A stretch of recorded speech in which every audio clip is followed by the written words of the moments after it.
Aktivnosti s trajnostno noto smo začeli izvajati leta 2003 in že takrat z našimi prvimi študijskimi krožki smo nagovorili organsko kmetovanje kot odgovor oziroma alternativo tistemu kemičnemu kmetovanju, kot neko dopolnilno dejavnost na kmetiji, ohranjanju starih sort jabolk in hrušk. No, z leti smo vse te naše aktivnosti dopolnjevali z drugimi evropskimi projekti, LAS projekti, UŽU, izzivi podeželja, tako da bi tokrat izpostavila res tiste tri, na katerih delamo že leta, ki so z nami in na katerih bomo zagotovo delali tudi v prihodnosti. To so vsebine, ki se nas dotikajo v vsakdanjem življenju, kot samooskrba, trajnostna gradnja in trajnostna mobilnost. Naše udeležence oziroma prebivalstvo Zgornjega Posočja z našimi aktivnostmi nagovarjamo zelo konkretno, z izkustvenim učenjem, s projektnim učenjem, tako da dejansko lahko vidijo, prepoznajo, kako vsa nova znanja, spretnosti, veščine lahko uporabijo v svojem lastnem življenju, pri svojem lastnem delu, zaradi tega, ker dejansko smo prepričani, da vsa ta temeljna znanja morajo se prenesti v realno življenje, ker samo na takšen način bomo lahko tiste zakoreninjene vzorce delovanja začeli spreminjati. V današnjem času veliko govorimo o podnebnih spremembah. Spremljajo nas vsak dan, tudi preko medijev. Še najbolj pomembno je, kako vplivajo na naše življenje. In kar je pomembno, da to, kar znanstveniki govorijo, znamo prestaviti v naš vsakdan.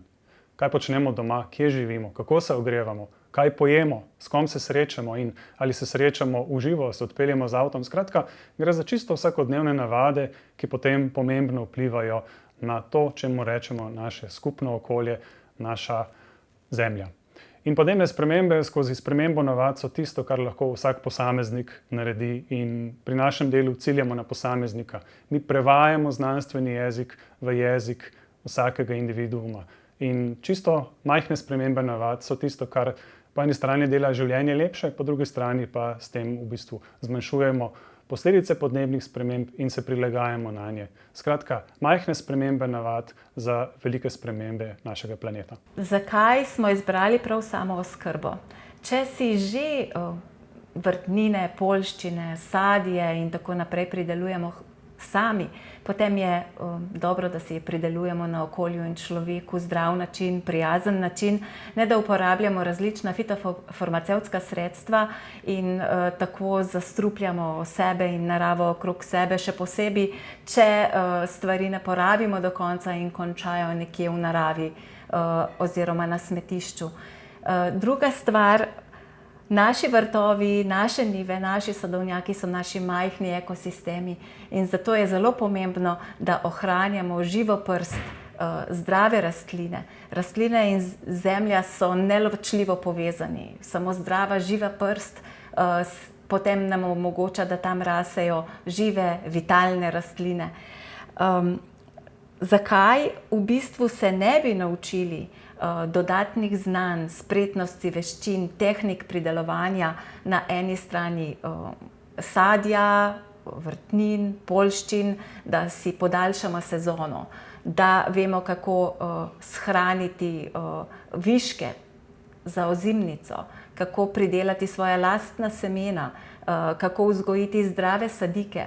Zakaj ne bi v našo prehrano vključili tudi divje rasle rastline, se pravi tiste na travnikih, v gozdovih? Ker vsega ne moremo pridelati sami, je pomembno, da imamo tudi to informacijo, ki je v lokalnem okolju, pri katerih pridelovalcih in predelovalcih hrane lahko to kupimo. Dokazano je, da je prav samooskrba zelo pomembna za našo vitalnost, za tisto našo življenjsko energijo, zaradi katere se bolje počutimo v svojem telesu. In z vsemi izdelanimi in pridelanimi pridelki in izdelki lahko tudi razveselimo ali pa obdarimo naše bližnje, naše prijatelje. In prepričana sem, da vsi ti izdelki, kot smo jih mi poimenovali, in pridelki s srcem, zagotovo ne bojo končali na smetišču, tako kot mogoče velikokrat končajo poceni in procesirani izdelki iz trgovinskih polic. Zakaj po drugi strani trajnostna gradnja? Zaradi tega, ker veliko časa preživimo v zaprtih prostorih in zato se nam je zdelo, oziroma vemo, da je zelo pomembno, v kakšnih prostorih bivamo, delamo, iz kakšnih gradbenih materialov so narejeni, kakšna je kakovost zraka, koliko stroškov porabimo za ogrevanje. Navsezadnje tudi, kako se vsi ti objekti vklapljajo v kulturno krajino. Ljudem smo te tematike približali šolo naravne gradnje z usposabljanji kot korak naprej v kakovosti bivanja. Z usposabljanjem obnavljamo staro za novo kakovost bivanja in tudi z različnimi katalogi, ki se dotikajo gradnje v različnih vidikih. To sta kataloga Gradimo za jutri in Gradimo za jutri 2. Ljudje v vsakdanjem življenju najbolj zasledujemo kakovost bivanja. Kakovost bivanja pomeni kakovost bivalnega okolja. Kje živimo, kam se usedemo na kavč, kakšno okno imamo, kam je uperjen pogled skozi okno. In ta kakovost bivanja nas spremlja praktično celotno življenje, od rojstva do smrti, ko se nekako poslabša. Kje živimo? To je trajnostna gradnja. Trajnostna gradnja je vprašanje, s katerim se veliko ukvarjamo in kjer so odgovori povezani s korakom nazaj, pravimo, da potem naredimo 2 koraka naprej. Skratka, materiali, izbor lokacije, kako nas obseva sonce, s kom živimo, to je tisto vprašanje, s katerimi se soočamo, ko odpiramo temelj trajnostnega razvoja, in to je naše bivalno okolje. Naša bivalna okolja so odvisne predvsem od nas samih. Če pogledamo 30, 40 ali pa 100 let nazaj, so naši predhodniki točno vedeli, kam postaviti stavbe, z katerih materialov graditi stavbe, kako se obnašati s soljudmi v vasi, kako postaviti bivališče. Vse to je oblikovalo kulturno krajino. In kulturna krajina je tisti odtis, ki ga puščamo ljudje v okolju. Zato je to okolje tako privlačno, kot je. Zato nas turisti obiskujejo. Oni najprej srečajo našo kulturno krajino, šele potem srečajo ljudi.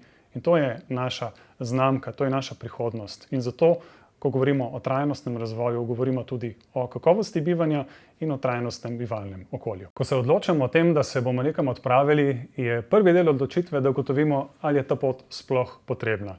To je prvi del potovanja. Ko pa se odločimo, da se bomo prestavili, potem pa izberemo tisti način, ki je najbolj primeren. Govorimo o trajnostni mobilnosti. In trajnostna mobilnost na terenu je nekaj, kar je praktično odločitev vsakega posameznika, ne glede na to, kaj ima na voljo, kaj je razpoložljivo, kje živi, v hribih, v dolini, v mestu, na meji. Skratka, gre ponovno za osebno odločitev, skladno z možnostmi. Na Posočkem razvojnem centru obravnavamo trajnostno mobilnost Julijskih Alp kot celoto. Govorimo o medregijskem sistemu, ki kot hrbtenico tega sistema prepoznava bohinjsko progo. Bohinjska proga, železnica, ki je stara 110 let in več, še vedno opravlja in vedno bolj opravlja to pomembno vlogo. Železnico vidimo kot izhodišče. Ko pa pridemo do točk, do železniških postaj, pa se nam odpre svet povezav z avtobusnimi prevozi, peš, s kolesom, mogoče z najemom vozila. Skratka, kombiniramo stvari na način multimodalnosti, ki naj bi postal naš današnji način potovanja. Osebno vozilo ne nujno v lasti, osebno vozilo kot car share, kot najem, kot deljenje vozila. Iščemo tisti del sistema, ki je trajnosten, vzdržen in ki v končni fazi tudi najmanj stane nas, v smislu denarnice in okolje, ki nas obdaja. Nove pilotne linije preko meje, preko prelazov, opuščanje prometnih vozlišč, opuščanje parkirišč, ker avto naj ostane doma. Govorimo, da se vstopna točka v Julijske Alpe začne pri vsakomur doma. V Mariboru, v Kopru, v Ljubljani. Tam je prvi park and ride. V Julijskih Alpah ne potrebujemo toliko parkirišč. Mi potrebujemo ozaveščene goste, ki se pripeljejo z vlakom, ki jih nadgradimo s tem, da lahko zasedajo mesto na avtobusu brezplačno, da pripeljejo kolo in se z njim sprehajajo po Posočju, po Julijskih Alpah. Odločitev je verjetno na naši strani. Ob obstoječi ponudbi javnega potniškega prometa, seveda to ni enostavno, ampak z nekaj inovativnosti, z nekaj načrtovanja ni izgovora, da se ne da. Pot se začne doma in tudi če je časovno daljša, je toliko bolj zanimiva, oplemenitena. Čas na vlaku, denimo, da je pol uri enako, v razmišljanju pa dlje. Kolesarjenje je v mestih nekaj sprejetega kot normalen način potovanja med različnimi točkami. Na podeželju je kolo rekreacija. Velika večina ljudi ne pomisli na kolo kot na sredstvo, da gremo do šole, službe, trgovine, ampak vendarle tudi to se spreminja. Na Posočkem razvojnem centru smo že pred nekaj leti se odločili, da mesto Tolmin, kljub temu, da je ruralno majhno, omogoča mobilnost s kolesom in v ta namen kupili in v najem dali 25 koles, ki se jih sedaj vidi po mestu. Ne gre za klasični share koles, ampak gre za v bistvu ozaveščanje preko uslužbencev javnega sektorja, ki so z uporabo koles pokazali, da se da. In temu danes sledi tudi infrastruktura v mestu. Drug primer testiranja spremembe navad mobilnosti je letošnja aktivnost, ko smo električno vozilo dali v 3-dnevni najem znotraj 3-mesečnega obdobja različnim uporabnikom, ki so z električnim vozilom lahko prevozili različne izzivalne ceste po hribovitem predelu Posočja in na ta način ugotavljali, kaj to pomeni za prihodnost. Seveda ob upoštevanju, da električno vozilo ni avtomatsko ekološko. Gre za odločitev, da električno vozilo zamenjamo za avtobus, za kolo, za peš, šele takrat, ko drug način ni ustrezen. In kaj smo ugotovili? Da je alternativa, da je lahko dobra alternativa, ampak seveda ob preudarni uporabi in odločitvi, da se usedemo v osebno vozilo. Tretji produkt, ki je sestavljanka več produktov, je tisto, kar mogoče kaže trend obiskovanja v današnjem času. Ko se odločimo za destinacijo, se odločimo tudi za način, kako bomo do te destinacije prišli. V Posočju smo letos sestavili vse oblike javnega potniškega prometa, tiste stalne in tiste sezonske, in izoblikovali produkte, ki so temeljili na najbolj obiskanih točkah. Ti produkti pa so ponujali tudi možnost prevoza. Skratka, doma na vlak, na avtobus, na kolo in mogoče do cilja še peš. Do Tolminskih korit, do Krna, do Mangartskega sedla. Do vseh teh destinacij se je v letošnji poletni sezoni dalo priti izključno z elementi javnega prevoza in to je praktično tista prihodnost, ki si jo želimo tudi v naslednjih in bodočih sezonah. S tem zmanjšujemo pritisk prometa, pritisk osebnih vozil na ceste, s tem se izboljšuje privlačnost prostora, sama kakovost doživljanja destinacije in nenazadnje tudi domačini imajo na ta način več miru in so bolj zadovoljni z obiskovalci kot sicer. Ta način obiska je nekaj, kar je mogoče v drugih delih sveta nekje že uveljavljeno, mi to šele spoznavamo, vendarle je to trend, ki ga moramo in razvojne inštitucije in lokalne skupnosti in nenazadnje vsi turisti, ki smo vsi včasih v tej vlogi, upoštevati in stremeti k temu. Lahko bi rekla, da je izobraževanje odraslih bolj podpornik, bom rekla, vsem tem razvoju po trajnostnih načelih. In kot prispodobo bi lahko izpostavila kot Posoški razvojni center. Navsezadnje z našim povezovanjem in sodelovanjem, bom rekla, sodelavcev iz različnih organizacijskih enot, tako Ljudske univerze kot Okolja in prostora in podeželja, skupaj sestavljamo to puzlo in tudi zato, da brez povezovanja in resničnega sodelovanja ta zgodba zagotovo ne bi obrodila tolikšnih sadov. Od odločevalcev bi pričakovala bolj celosten in bolj sistemski pristop, resnično povezovanje in resnično sodelovanje med različnimi akterji in nivoji. Pričakovala bi, da bi bili kot eno intelektualno rezilo v res neki skupni viziji, tudi z načrtovanimi finančnimi sredstvi, da ne bi prihajalo do tako velikih lukenj. Praktiki smo tu s svojim entuziazmom pripravljeni, da gremo v akcijo. In tudi vedno iščemo možnosti, priložnosti, prav z našim povezovanjem na terenu, v lokalnih okoljih, da lahko premestimo tudi te tako imenovane finančne luknje, ki sem jih prej omenila.